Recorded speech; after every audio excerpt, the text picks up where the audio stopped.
Welcome everyone to Recovery Rockstar. My name is Melinda White. I am a person in long-term recovery. What that means to me is that I haven't had to use a mood or mind-altering substance since December 28, 2011. It still baffles me to hear myself say that, and I'm still grateful to the people who supported me along that journey. My wins are definitely not mine. They are all the people who went ahead of me and taught me how to be a sober woman of dignity and honor. So I'm super grateful for that gift, forever grateful for it every day. Very excited to do the show. It's been a little while since we've had anybody on this show. And before we get to my guest that I absolutely love and can't wait to introduce, I just want to put in another plug for Narcan, which is also known as naloxone. Narcan kits are available for people who experience an opioid overdose. They are becoming more and more easily available throughout the state of Vermont and your local community. There are various pilot sites in our community in Franklin County. We have the Turning Point of Franklin County, the Howard Center, and we've got the BART Clinic. Those are pilot sites that have the Narcan available. So I encourage anybody, whether or not you think you know somebody struggling with addiction, I encourage you to get a Narcan kit on you, on your person. If you leave your house, you never know what you'll encounter, and it's better to have the kit and not need it than to need it and not have it. I also want to put in a little plug for something new that the health department is focusing on. They call them HRPs, which are harm reduction packs. In those harm reduction packs, they have the Narcan as well as educational information on Hep C, on IV drug use. There's educational information on the Narcan itself, and there's also various resources, some safety gloves, and just some good information for people to have to be educated on what Narcan is for, what it does, and some of the supports that are available to people who are struggling. So very excited to have this episode. My guest today is Holly, and I've known Holly for, we're going on close to 3 years, right? 3.5. 3.5 years. And Holly's somebody that I know and love personally, and also see in our community as a shining star, as somebody who is extremely strong in so many ways. And I'm just really grateful that you came on the show, Holly. I appreciate you being willing to share your experience, strength, and hope with people who may not otherwise know that there's people who do recover, and we know people do recover. So very excited that you're going to share your story. So for starters, I'm just going to ask you to give me a brief introduction of who you are, where you were born and raised. My name is Holly. I was born on a cold winter's night in Brattleboro. I grew up most of my childhood in Brattleboro.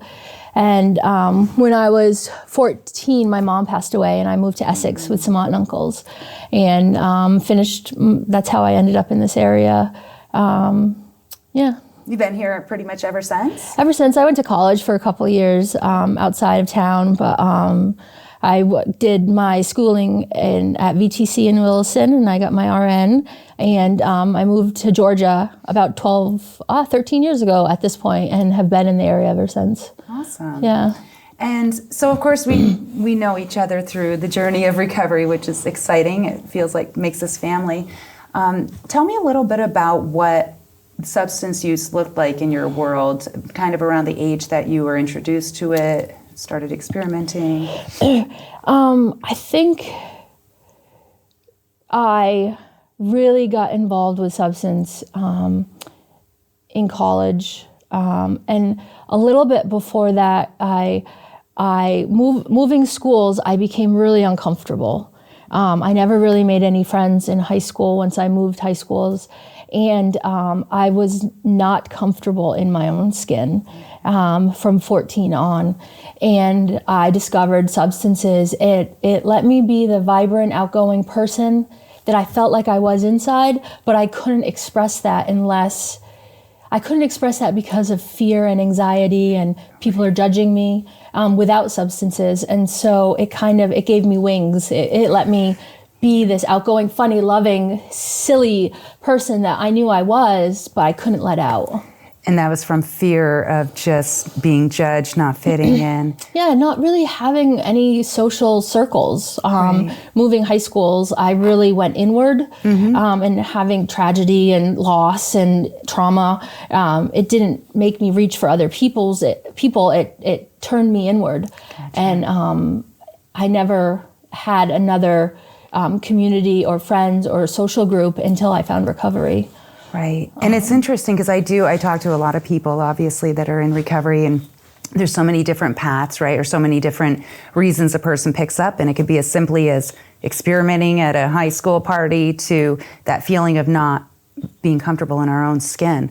So for you, you said that once you started getting familiar with substances, you felt like you could be, which of course I know you to be that bubbly, happy, amazing personality. So I do believe that once we get in recovery, we can really tap into who our true identity is, which is so beautiful.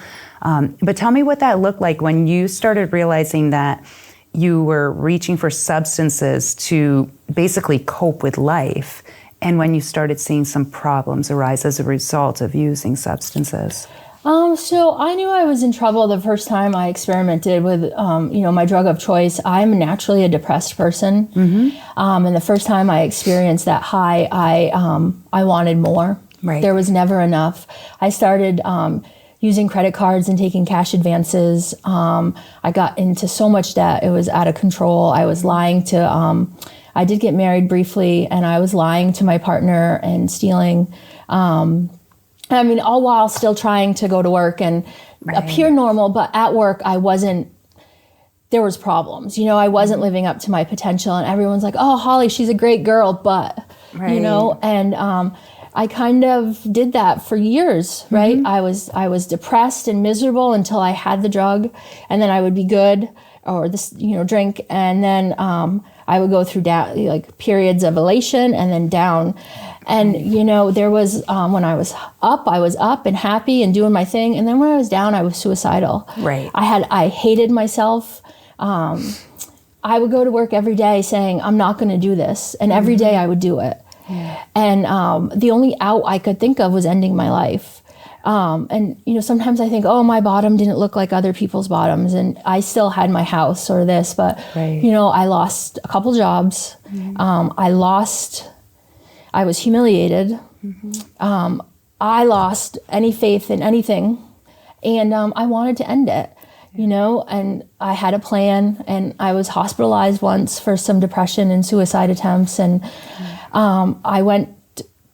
it just became this battle. And it was funny, people in the summer times, people would say, oh, you're so fun to be around when you're not when you're not using, or like some time would elapse, I'd run out of money, or, old Holly's back. I'm like, yeah, I'm just really depressed. So, I would lie to cover up what I was doing. And it was just constant battle.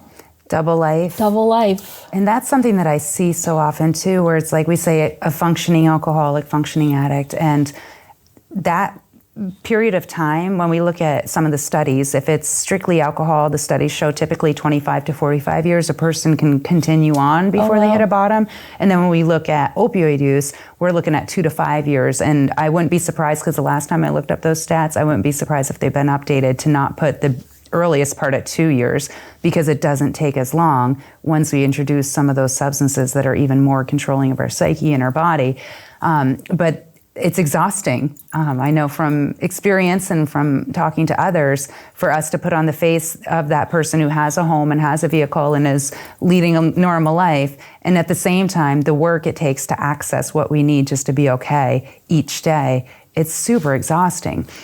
For you, what was that age period when you see like that you became somewhat kind of dependent and obsessed on the substances? What was that kind of age period where it became part of your everyday life? So I would say for me, I was introduced to my drug of choice in my mid-20s. I had, I was drinking and, having that freedom from drinking, but it wasn't until my drug of choice was introduced to me that it really took off. And, I'm not an opiate addict.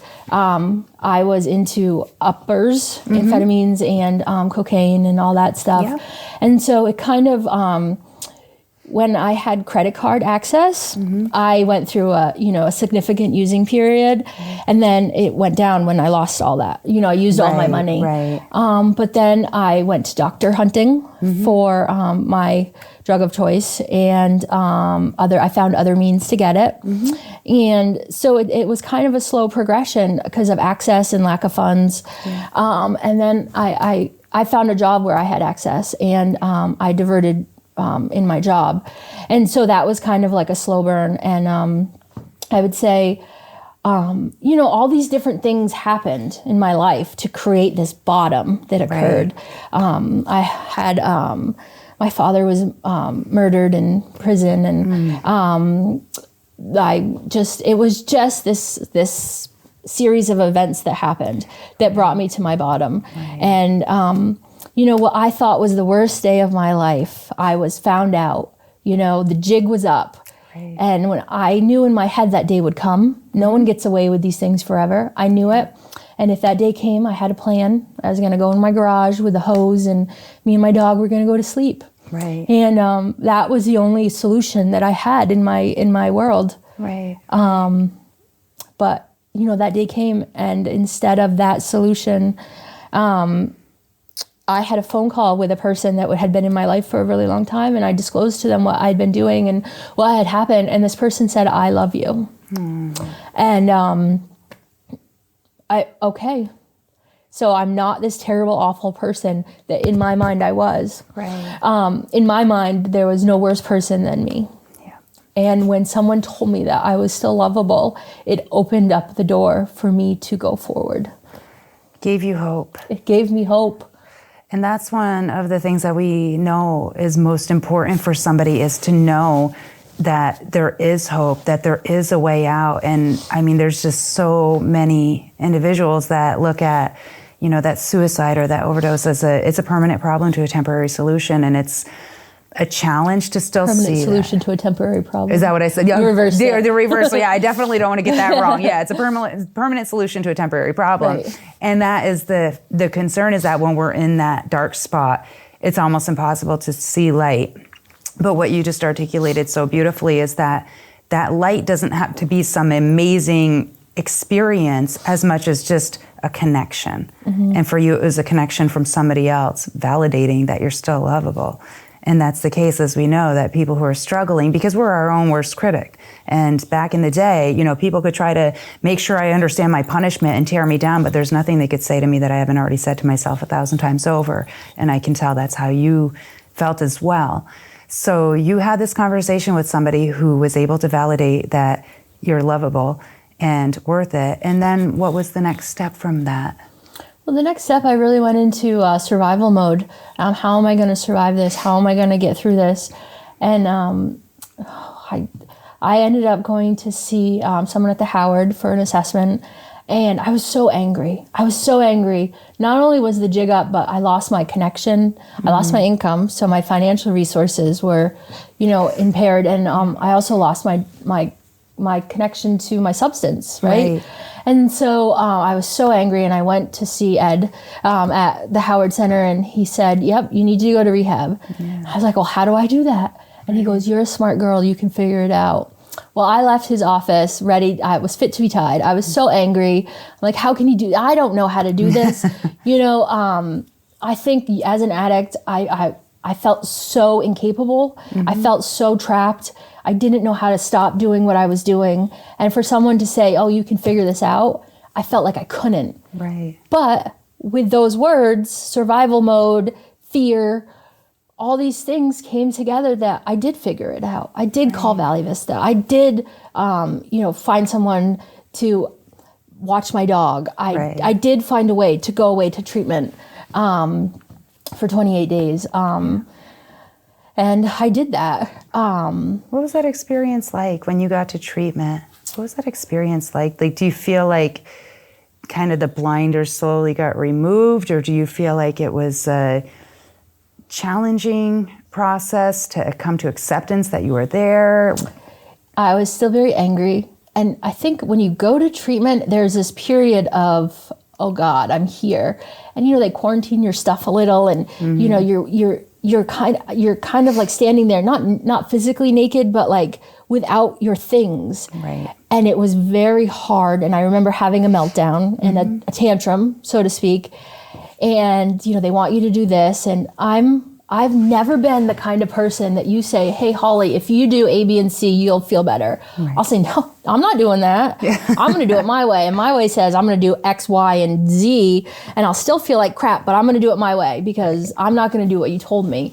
And my experience somehow, some way, I started to sort of do it their way. And things started to sort of get better. Yeah. But I do have to say that, I drove myself there. I had my car. And I've always been, negative attention is good attention. Right, better than no attention. And I've never known how to be one of a people among people. I always I'd always get negative attention. I didn't know how to just be. And so I got in some trouble and they had me do something. And I was like, well, I'm going to leave then, thinking they're going to come after me. Oh, stay, right. Holly, stay. No, they're like, see ya. Yeah. And I left. I left treatment without graduating, without finishing. Yeah. And I cried all the way from wherever, Brandon, Bethel, wherever it is, all the way to Burlington. Yeah. And I thought about stopping and getting alcohol and just wallowing in it. But that willingness that someone had told me to go to the turning point, and I said, I'm not going to hang out with those losers. I'm not doing it. No. And my car went to the turning point. And in fact, I walked in the door and you were there hugging me. And I'm not a hugger. And you hugged me and you gave me a meeting list. And in my fear and in my willingness to try something different, because I think a little bit of hope seeped in treatment, that I went back the next day. Awesome. And that's something I didn't realize either, is that it's amazing how sometimes our desperation will let us hear messages, even if we leave treatment early, but that message of go to the turning point, and then in your mind, that wasn't the intention, but you had smart feet and your body led you there, which is huge. Yeah, and in treatment, they do a 12-step program, and I was introduced to some things, and I remember having really amazing conversations. That was what got me. Having conversations with other women and me going, oh, me too. Yeah. Like, I've felt so unique my whole life. My situation is different. And if you walked in my shoes, you would feel like I do too. Right. And to be able to share my story and have somebody that I thought I would never relate to, an opiate addict, needle using, heroin addict, I can't relate to you, but oh my God, we have the same story. Right. And you get me and I get you and we're friends. I loved being in treatment with you. Right. Like, you had an effect on me. And so with that connection, I wanted other connections. Because you finally experienced what a true healthy connection is with somebody who you can identify with. Exactly. And that's what we say about people in seeking recovery. It's like, don't worry, you're terminally unique, just like everyone else is, because our disease will convince us nobody's going to understand. And if you knew the real me, you wouldn't want to talk to me. And if you had my life, you'd use or drink too. And just all those things. And yet then when we get around peers, and that's why they say the therapeutic value of one person in recovery helping another is without parallel, because of that reason. Because then we don't lose so much time trying to explain so you'll truly understand the feelings and what happens and the obsession, the compulsion. Like, we already know that stuff, so then we can get to the meat and potatoes of like real conversations. And it's not like that surfacey discomfort. It bonds us so quickly. And you're not above me or below me. You're next to me. Always. And I can take your advice and, because you've lived it. Right. And the beautiful thing is we learn from, as you know, other people in recovery, whether they're on their first day or they've got 40 or 50 years, and grateful for what they have and grateful for what they don't have. Exactly. We're blessed to see like the diversity that recovery gives. So when you ended up going, and it's funny that you mentioned with the turning point too, that you were like, I'm not going there, because that was my thought too when I graduated the last program. I was like, no, that's where they deal drugs. And somebody's like, well, how do you know that? Well, someone in rehab told me that. Okay, they're in rehab, they're struggling, maybe you can check it out. And if you see them dealing drugs, then don't go back. And of course, my experience was similar, where I walked in and there's something about the atmosphere of a place of recovery and the people there, and didn't want to leave either. So sounds like you incorporated doing like some recovery support services. Was there anything else that you implemented in the earlier, like the first year or so? Any kind of practices or new behaviors or commitments that you worked on? I bought into my 12-step recovery, hook, line, and sinker. I got a sponsor. I did 90 meetings in 90 days. I had outside help. ended up with a job that let me, I was taking care of a person in my home, and it let me go to meetings. And then I started going to the gym, and then I started, hanging out with other people in recovery and finding for the first time in my life true connections. Yeah. And I needed that. Losing my mom, losing my father, he was, there was a lot of trauma there. And I think I craved someone to say, you're doing a good job. Right. You're getting this. And in recovery, I found so many champions, so many people that rooted for me, so many people that when I walked in to the turning point, I had lost my dog early in recovery, and I was so heartbroken, and I never thought I could overcome that. But so many of these people that had nothing to gain were so kind to me and brought me cards and donated money to the Humane Society in my dog's name, and made me feel like I was part of something bigger than myself, and I was included and I was important. Right. And I've never had that. Yeah. And these people didn't want anything from me. Right. Other than for me not to use that day. Right. Okay. That's huge.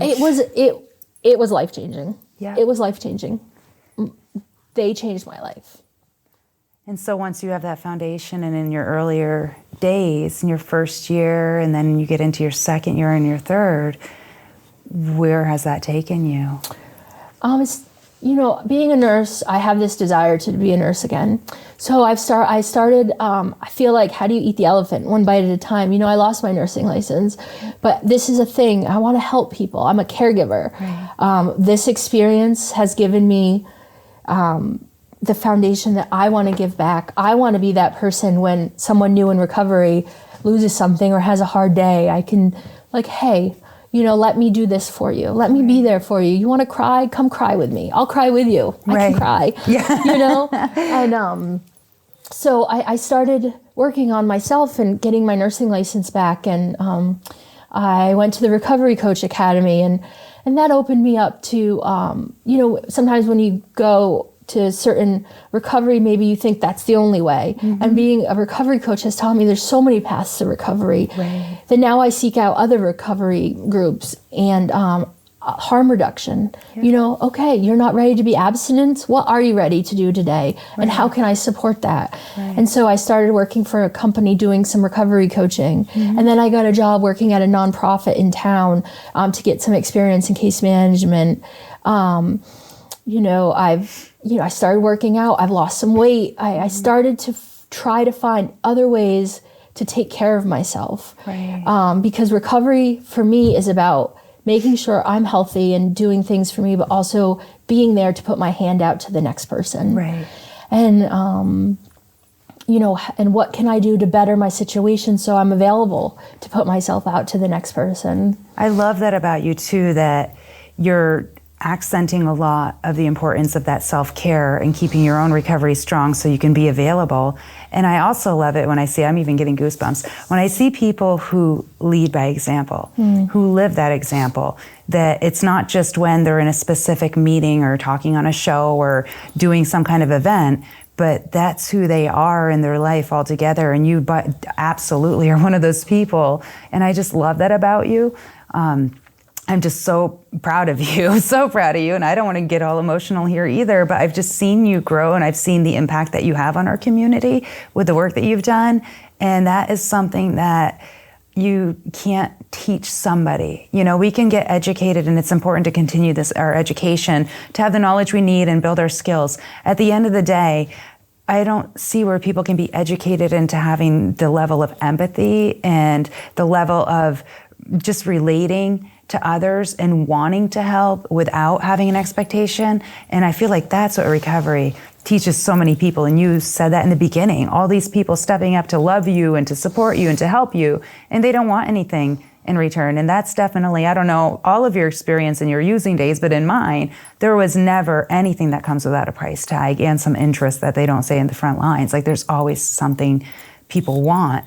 And now you're living that life of giving because we pay it forward, because that's what we do in recovery. And also highlighting that we do that, we're here to serve, our life was spared to serve, but not at our own expense, where I got to drive myself in the ground and make sure everybody is all healthy and healed before I let myself sleep tonight is also, so finding that balance is common challenge at this stage in recovery. And I'm just so proud of you to hear you talking about that. Before we started recording, you mentioned about meditation. That's something you've implemented. Tell me a little bit today, in our last couple of minutes, on what are the practices or the new things that you're doing in your life today, such as meditation, on a daily basis that keep you grounded? Yeah, there's a refuge recovery group that meets here in St. Albans and in Burlington that focuses on, some Buddha practices. And we start the meeting out with a 20-minute meditation. And I go home and, like I was telling Melinda before we started, I was feeling I had a really stressful day, and I was at home and feeling really just uneasy, anxiety, stress. And I was like, I'm going to lay down and watch TV.